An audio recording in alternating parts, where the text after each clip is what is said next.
اقوام متحدہ کی طرف سے کرائی گئی ایک تحقیق کے مطابق فن لینڈ مسلسل چوتھے سال بھی دنیا کے سب سے خوش ترین ممالک کی فہرست میں پہلے نمبر پر ہے۔ یہاں پر خوش فکرے لوگوں کا اجتماع ہے۔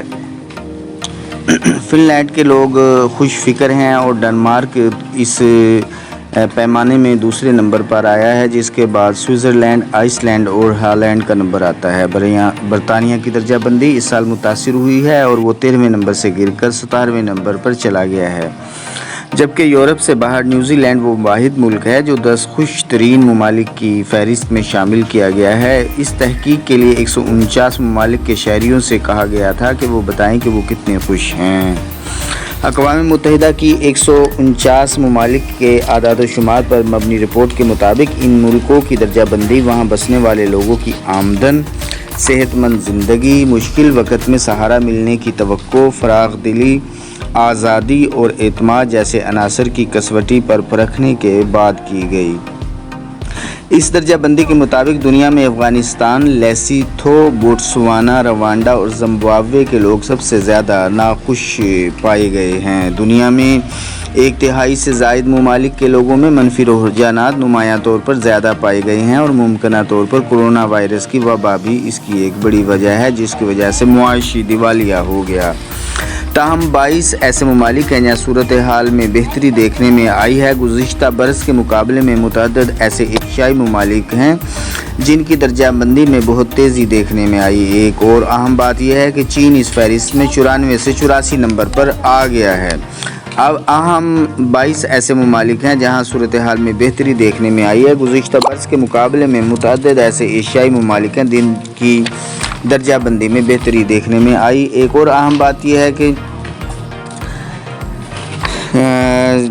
فن لینڈ دنیا میں سب سے کم منظم جرائم والا ملک ہے۔ عالمی اقتصادی فورم عالمی مقابلہ رپورٹ 2018 کے مطابق ناروے اور آئس لینڈ کے بعد فنش دنیا کا دوسرا کم سے زیادہ غیر محفوظ ملک ہے۔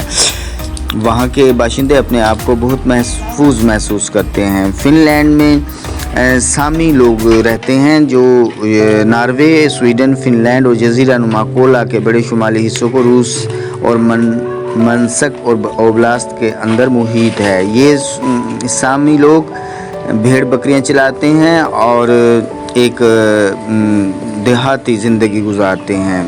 فن لینڈ اس لیے بھی خاص ملک ہے کہ یہاں پہ ساناز ہیں۔ ساناز سے مطلب کہ غسل گھر ہیں، سٹیم لی جاتی ہے۔ غریب آدمی کی اسے دوائی کہا جاتا ہے۔ زیادہ تر خاندان کے گھر یا اپارٹمنٹ بلاک میں ہی ساناز ہوتے ہیں۔ کچھ پبلک کے ساناز بھی ہوتے ہیں۔ ملک کے باشندوں میں تقریباً 15 لاکھ ساناز موجود ہیں جہاں پر بھاپ کا غسل لیا جاتا ہے۔ بھاپ کا غسل لینا سوئٹزرلینڈ میں ایک پرانا رجحان ہے اور اس کی جڑیں تلاش کرنا مشکل ہے، لیکن خیال کیا جاتا ہے کہ اس کے ابتدائی 7000 قبل مسیح ہوئی تھی اور اس وقت کی مدت کے دوران یورپ میں غسل خانوں کا اندراج بھی ہوا تھا، لیکن فینش کے نہانے کی عادات کو تاریخ کی بیشتر دستاویزات کے مطابق قرار دیا گیا ہے۔ فینش کے باپ دادا کے ساناز کی رسم و رواج ہونے کے بارے میں پہلا تحریری ذکر کرنل نے 1112 میں لکھا تھا۔ اس نے لکڑی کے گرم غسل گھر، بھاپ کے غسل گھر کے بارے میں بتایا، جس میں برہنہ غسل خانوں نے شاخوں سے اپنے آپ کو پیٹا اور آخر کا ٹھنڈا پانی ڈال دیا۔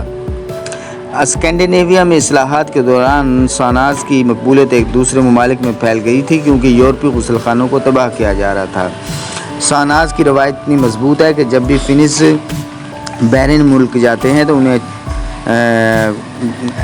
تلاش ہوتی ہے کہ ساناز مل جائیں، یہاں تک کہ لندن کے رودھر ہیتھ میں واقع فنش چرچ کے اپنے ہی بھاپ کے غسل گھر ہیں۔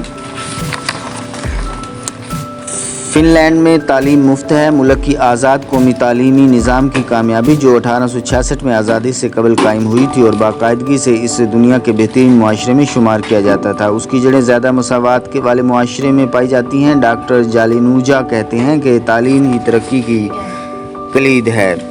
فن لینڈ کی دوسری خاص بات یہ ہے کہ خواتین کو ووٹ ڈالنے کا حق سب سے پہلے یورپی ملک جس نے دیا وہ فن لینڈ ہے۔ 1906 میں پارلیمنٹ ایکٹ نے فن لینڈ کی غیر یکساں پارلیمنٹ کا قیام عمل میں لایا اور خواتین اور مردوں دونوں کو ووٹ ڈالنے اور انتخاب لڑنے کا حق دیا تھا۔ اس طرح فنش خواتین دنیا میں پہلی ایسی خواتین بن گئیں جنہیں ووٹ ڈالنے اور پارلیمنٹ کے کھڑے ہونے کے لیے غیر محدود حقوق حاصل ہو گئے۔ فن لینڈ میں 18 سال تک کے بچوں کے لیے شراب کی ممانعت ہے، تاہم اس سے زیادہ عمر والے شراب پی سکتے ہیں، جس کی ایک حد بالحاظ عمر مقرر کی جاتی ہے۔ موسم سرما میں فنس بہت زیادہ پیتے ہیں کیونکہ یہاں پر بہت اندھیرا ہوتا ہے اور اتنا فن لینڈ ٹھنڈا ہوتا ہے کہ آپ واقعی اتنا کچھ نہیں کر سکتے کہ سوائے آرام دہ بار میں بیٹھ کر ایک کے بعد ایک پنٹ کا لطف اٹھائیں، جبکہ آرکٹک ہواؤں سے آپ کی ہڈیوں کو جم رہی ہوتی ہیں اور آپ کو دن کی روشنی میں مشکل سے ہی نظر آتا ہے۔ فنش زبان کے بارے میں کہا گیا ہے کہ یہ ایک منفرد زبان ہے۔ فنش اکثریت کی زبان ہے جو 2019 میں فن لینڈ کے 87% سے زیادہ آبادی یہ بولتی تھی اور دوسرے نمبر پر اس کے بعد سویڈش زبان آتی ہے۔ فنک زبانیں یورالک زبانوں والے گھرانوں سے تعلق رکھتی ہیں، لہذا فنش کا سائبیریا میں ہنگری اور نینیٹس جیسی مختلف زبانوں سے دور کا تعلق ہے۔ فن لینڈ واحد اسکینڈینیویا کا ملک ہے جو یورو کی اپنی کرنسی کے طور پر استعمال کرتا ہے، جبکہ دیگر تمام نورڈک ممالک یورپی مانیٹری یونین میں شامل نہیں ہوئے ہیں یا یورو سے الگ ہوئے ہیں۔ فنش کی سب سے بڑی کمپنیوں میں نوکیا شامل ہے، جو دنیا کی سب سے بڑی نیٹ ورک کی ساز و سامان بنانے والی کمپنیوں میں سے ایک ہے اور جو بہت سے لوگوں کو کونے اور انجینئرنگ کمپنی کو اپنی لفٹ یا چلتے پھرتے راستوں سے معلوم ہوتی ہے۔ دنیا میں گزشتہ ایک سال میں جتنے بھی چیلنجز آئے ہوں، مگر اچھی خبر یہ ہے کہ فن لینڈ کے لوگ اپنے آپ کو بہت زیادہ خوش محسوس کرتے ہیں اور خوش فکرے ہیں۔ فن لینڈ میں موسم گرما سال کا ایک شاندار وقت ہوتا ہے۔ آرکٹک سرکل کے شمال میں چکر لگانے سے مئی سے اگست تک سورج بالکل بھی غروب نہیں ہوتا، جبکہ مزید جنوب سورج جون اور جولائی کے دوران تقریباً 24 گھنٹے تک دکھائی دیتا ہے۔ گویا کہ فن لینڈ دنیا کا وہ ملک ہے جہاں پر مسلسل دن رہتا ہے اور رات نہیں ہوتی، اور جب رات ہونا شروع ہوتی ہے تو پھر رات ہی رہتی ہے اور دن نہیں ہوتا۔ یہی اس ملک کی بہت بڑی خوبی ہے جسے اسے دیگر ممالک سے ممتاز کرتی ہے، لیکن یہاں کے خوش فکرے لوگوں کو اقوام متحدہ نے اپنے انڈیکس میں سب سے بالا رکھا ہے، سب سے اوپر رکھا ہے۔ فن لینڈ کی یہ دنیا کے سامنے مسلسل پہلو آتا رہتا ہے کہ وہاں کے لوگ بہت ہی خوش رہتے ہیں، ان کا باہمی اعتماد اور حفاظت کا سرکل بہت مضبوط ہے۔